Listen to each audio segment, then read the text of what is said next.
Kérem szépen, ezeken még nincs semmi, azokon fönt vannak.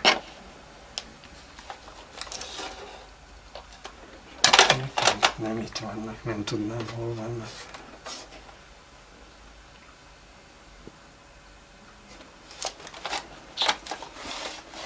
Hát, ha már ezt sem tudom. Hát ez egy korábbi film. Igen, Magnó kazetták. Igen. Nem tudom.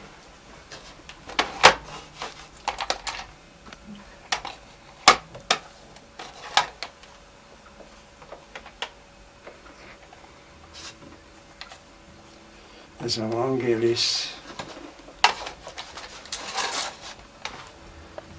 Nem, ezeken még nincs semmi.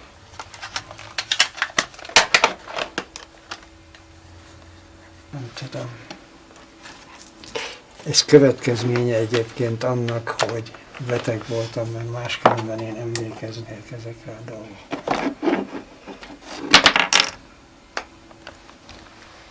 Nincs itt semmi.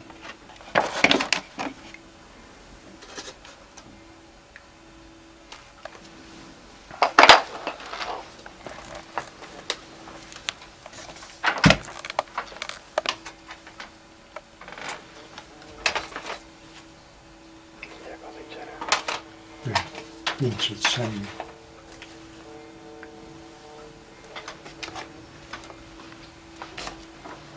Nincs itt semmi. Mert képen van. Lakásnak a terhei nehezülnek rám. Főzni kell, mosni kell, vasalni kell, takarítani kell, és ezek a munkák már nem olyanok, amiket én nagyon tudok csinálni és elviselek. A főzés az sem megy már úgy, mint mikor feleségem halálozán elkezdtem. Egyre jobban fáradok, és ezek a felejtések és ezek az emlékezett kiesések, ezek szörnyűek. Na de kérem szépen, ha én elmondom így hirtelenjében, hogy én mind mentem keresztül. 3 évig voltam Egerbe katona, a 4. évben kerültem aztán ki a frontra, és onnan hamar hazajöttem. Kérem szépen, hát én ott utáltam meg Egerben a katonaságot, aztán én ugyanis úgy jelentkeztem, hogy repülőnek jelentkeztem. De hát ugye az én apám ugye szegény kis vasutas tisztviselő volt, hát azt nem fogadták el akkor. Mindegy, mikor hazajöttem a frontról, 3 hónapig voltam kint és hazavezényeltek, kérem szépen elkerültem a kolozsvári második vadászrepülő osztályhoz, szertisztnek. Tudja mi az, hogy szertiszt? Hát ő rendelkezett az anyagokkal, ő gondoskodott az utánpótlásról, stb. Szóval egy ilyen gazdasági valaki volt. Na de ott voltam a repülőtéren, repülők között voltam, repültem is, szóval megtaláltam magam, de aztán ugye ez már 44-ben volt, és jött a front, felszámolták a Szamosfalvi, Kolozsvár mellett van repülőteret, átvezéreltek bennünket Újvidék mellett egy kis faluba, onnan mentem én hajóra, és a hajóval a zászlóhelynak az anyagát szállítottam fel Mohácsig. Mohácson kirakottak, én pedig autóval hazajöttem Pestre. Innen Pestről mentem Egerbe, mert akkor volt mennyasszonyom, és ott voltam egy ideig, majd mikor jött a front, akkor vissza kellett mennem. A szertiszti iskolán voltam akkor, és oda kellett visszamennem. De november végén, decemberben az egész tanfolyamot, tiszti tanfolyamot átvezényelték a Szent László hadosztályba. És ott vettettek be bennünket Helenba fölött, Ipoly Szalkánál. És ott én hadifogságba estem. Aztán Szobon keresztül elvittek Vácig, a váci fegyházba zártak be bennünket, ott voltam parancsnok egy hétig, akkor jött utánam a századosom, a főhadnagy, aki a századunkban volt, szintén Szent Lászlósok jöttek utánunk, aztán onnan elvittek bennünket gyalogosan, Aszódon 60-an keresztül, ahol születtem és ahol éltem, ahol iskolát végeztem, kérem szépen. És mikor a 60 közepén jártam, akkor jött velem a nagybátyám szembe. Úgyhogy értesíteni tudtam őt, hogy élek. Innen tudták a szüleim, hogy élek, és visznek hadifogságba. Hát jó 2,5 év telt el, mire újra láthattam őket, és ezt Oroszországba töltöttem el. Borzasztó volt. Uzmány volt az első tábor, kérem szépen, ez Voronyezs alatt 80 km, 100 kilométerre van. Kérem, ott voltak ilyen 50 fokos hidegek akkoriban, szóval rettenetes volt. Nagyon sokat fáztunk, ott szereztem egy írtózatos reumát, ami aztán végig kísért mostanáig. Most kérem szépen, lehetett jelentkezni munkára. Hát én kőműves munkát vállaltam. Barakkjainkat falasztuk fel, úgyhogy homokot kevertünk vízzel, és azt kentük a falra. Jött az első eső, szépen csurgott le a homok a falról, de mi kőműves, hogy hívják, zászlóaljba tömörültünk. Most ezt a kőműves zászlóaljat még a törstisztekkel, még egyéb ilyen dolgozókkal elszállítottak, hogy hívják,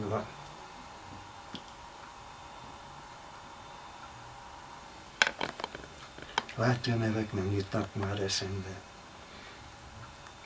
Le a Kaukázusba. Ott voltunk egy táborba. Dolgoznunk először nem volt szabad, ellátást megkaptuk. Az előző táborban ugyanis föllázadtunk, mert erdőre vittek ki bennünket, az egyik kollégánk beszakadt a patakból, lefagyott a lába, úgyhogy vitték haza, és hát mi is éppen eleget kínlottunk, amikor föllázadtunk, és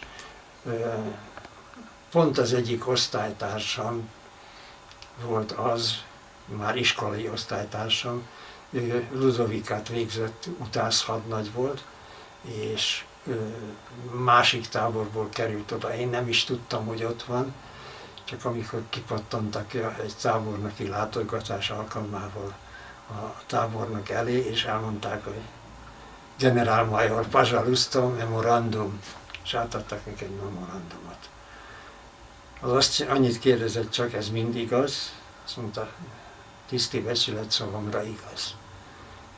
Hátrafordult, kiment a táborból, leváltották az egész parancsnokságot, új parancsnokság jött, nem volt szabad dolgoznunk, az élelmünket megjavították. Hát volt úgy, hogy olyan levest kaptunk, hogy néhány szem köles úszkált benne.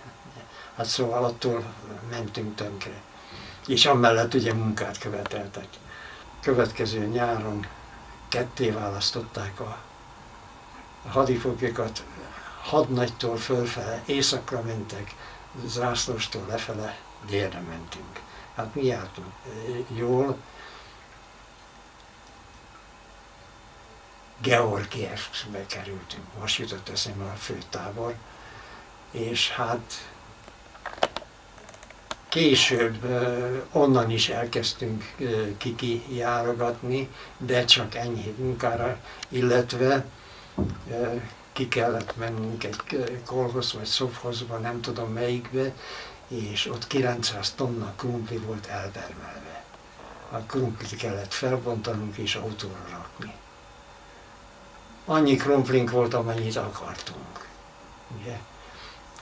olajat 7 grammot kaptunk, 7 dekát kaptunk, cukrot 6 dekát, kenyeret 67 dekát 10 napra. Kérem szépen, mit kaptunk még? Kölest kaptunk 4 dekát, tevehúst kaptunk 7 dekát, és ebből a saját szakácsunk főzött, és aztán bevittek bennünket egy hajnali 2 órakor autóval Kisszabocúba. Kérem, olyan mezőn mentünk keresztül, hogy az autó bűzén keresztül éreztük az ibolya illatot. Lila volt az egész az ibolyától. Na hát megérkeztünk Kisszabocúba, ott megfürödtünk, kérem szépen, voltak ilyen márvány patkák, és azon ilyen fabocskák voltak. A falon voltak csapok, abból vehettünk hideg meleg vizet, és a bocskából kellett mosakodnunk. Hát igyekeztünk magunkat leöntözni minden, és utána elmentünk moziba.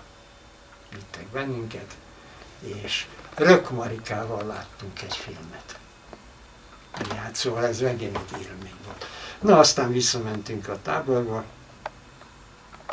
és várt bennünket a reggeli, az egy liter főzelék. Várt bennünket az ebéd, mert délután értünk vissza, egy fél liter, nem, egy liter leves, és egy fél liter főzelék. Addigra a levesből is főzelék lett. Kérem szépen, hát ez maga már ugye 2,5 liter. Én repetás lettem, levesből is, főzelékből is, az még 1,5 liter. És volt, aki átadta, mert ő nem bírta megenni, még hozzá körülbelül 1 litert. Hát kérem szépen, én ezt mind megettem. Hihetetlen, ugye, hogy ez a gyomor ennyit kibírt. Számolja össze, a reggeli 1,5 liter, ebéd 1,5 liter, a repeta 1,5 liter, az ugye 3, 4,5 liter, meg még valakitől kaptam, az 5,5 liter. Hát ez a gyomor 5,5 litert kibírt. Utána kérem szépen megkaptuk a 10 napi kenyeret, az 6 kg 70 deka volt, megkaptuk a 7 deka cukrot, az 70 gram lett volna, de hát a konyha levett belőle 1 grammot, úgyhogy 6 grammot kaptunk, akkor olajat ugye szintén kevesebbet, mert a konyha levette a magáét, a hús az a konyháé volt, a vagy micsoda, a köles az a konyháé volt. Mi szépen leültünk a pricsünkön, és elkezdtük szelni a kenyeret, és ilyen smarlic, vagy mit mondjak, nem tudom mit csináltunk belőle. Szétmorzsoltunk, morzsolható volt a kenyér, megszórtuk cukorral, megöntöztük, császármorzsát csináltunk, megöntöztük olajjal. Kérem, megettem a fele kenyeret. Az 3 kg kenyér még hozzá. Hogy én hogy nem haltam ott meg, azt nem tudom. Szögeket hegyeztünk meg lóherreformára. Most egy pontot csináltunk a másik szögnek a végére, és a ponttal ütöttük be a lóherének a 3 kerek, hát hívják el. Vagy rombusz alakra csináltuk meg ugye a kárót, szívalakot faragtunk a szögből, reszelővel csináltuk. Szóval megcsináltuk mindent, kérem szépen. Igen. Hát ugye, ez egy teljes römikártya, egy pakli römikártya.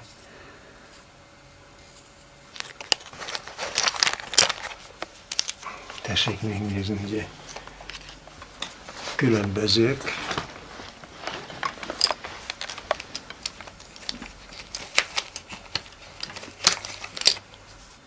Ez egy olyan érték, hogy ezt megfizetni nem tudják most, ha úgy el akarnám adni. Igaz?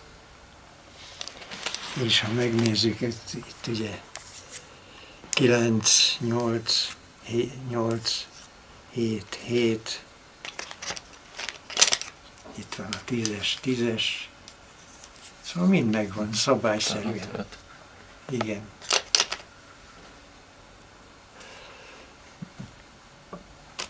Ez azt hiszem 3 kenyérbe került. Mondtam most valamit? Kérem szépen, egy szelet kenyér, az 20 dekás szelet volt. Azt kaptuk egy alkalommal reggelire, délbe, este. Tehát összesen 67 dekát. Na most kérem szépen, aki egy ilyen szeletkenyeret adott valamiért, az kapott valamit. Hát ennek az anyaga az 3 kenyér volt. Mert ezt is meg kellett venni, valaki elkészítette, ugye? Ezt is meg kellett venni, és ez volt 67 deka kenyér. De ezt megcsinálni ott a Pricsen, az kellett egy kalapácsféle, kellettek ezek a szögek, amit nem tudom, hogy mennyire vettünk meg, ugye, mert nem mi csináltuk. De nézze meg, itt van ugye a lóhere, amit mondtam, itt egy szög, így 4 szög alakban volt, és a pontokat úgy külön másik szöggel tettük rá.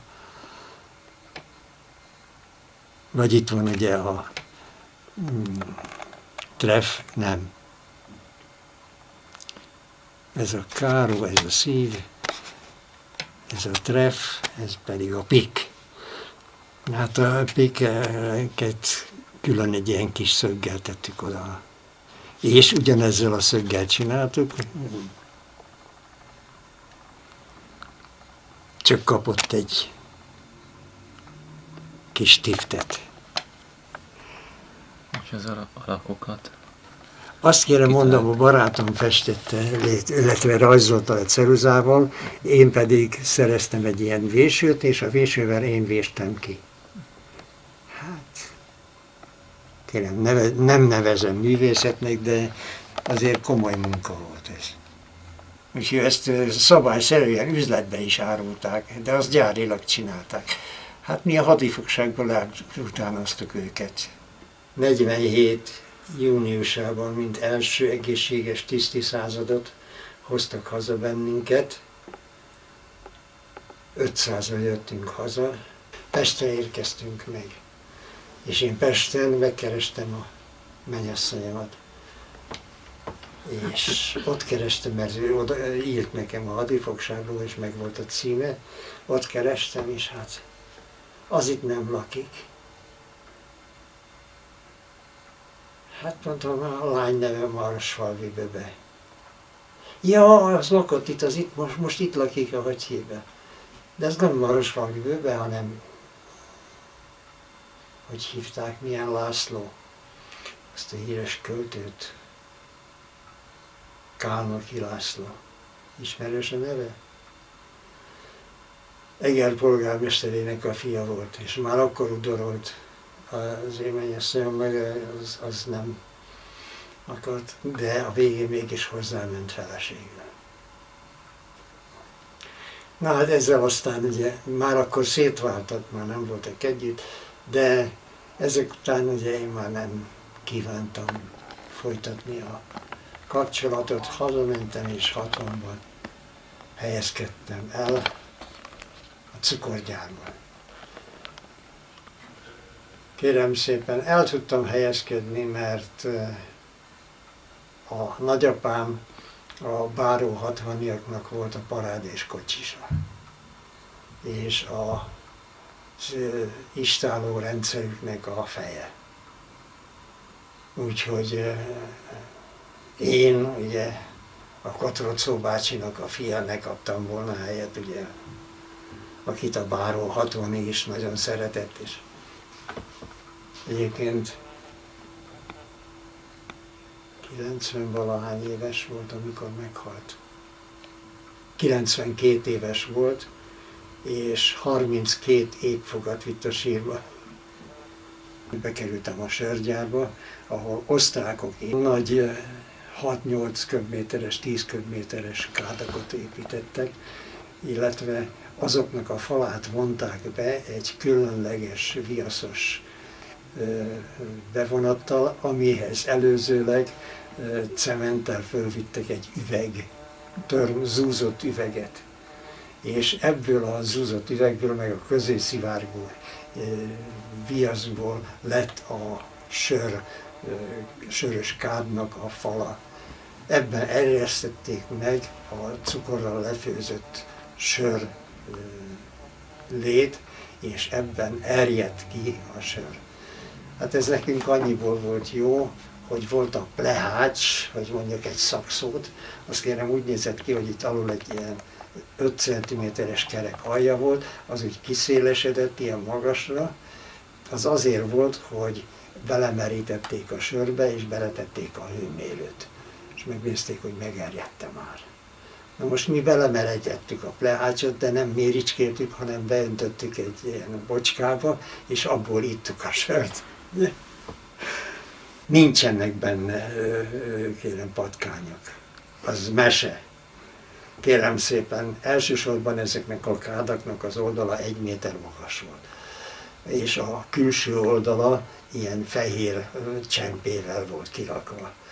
Kérem, a másik szemben levő fal föntig, a mennyezetig csempével volt kirakva. Az alja beton volt, és a betont minden nap drótkefével mosták fel. Ilyen, hogy hívják, vízzel. Úgyhogy ott olyan tisztaság volt, hogy ott a patkány nem élt meg. Kérem, lent jártam ezek alatt a kádak alatt, mert a kádak alatt ment a hűtőrendszer. Hát a hűtőrendszer miatt ott egyetlen egy patkány nem maradt meg. Úgyhogy az mese abban, hogy patkányt húzott ki az üvegből, meg nem tudom micsoda. Ott nyugodtan ihatott akárki sört. Kérem szépen, a Présnél dolgoztam, és ott volt egy bocskám, ami körülbelül 6 liter volt, azt telecsináltam sörrel, ilyen pleháccsal merítettem bele, és ott volt, és abból iszogattam. Na meg aztán ugye ott voltak a családis sörös üvegek annak idején, megtöltöttük ilyen sörrel, kérem szépen, és ott, ahol a hűtés ment, oda beraktuk szépen, és az ott az üvegbe erjedt ki. És abból egy ilyen csodás finom sör volt. Csak elég sokszor ellopták a másik műszakban dolgozók, de kezdtünk elrejteni, hogy nekünk is legyen. Mindig volt sörünk. A sörgyárból átkerültem az Orionba. Az Orionban voltam egy pár évig, ott televíziós szalagon dolgoztam, csináltuk az AT611-es első nyomtatott áramkörű készüléket.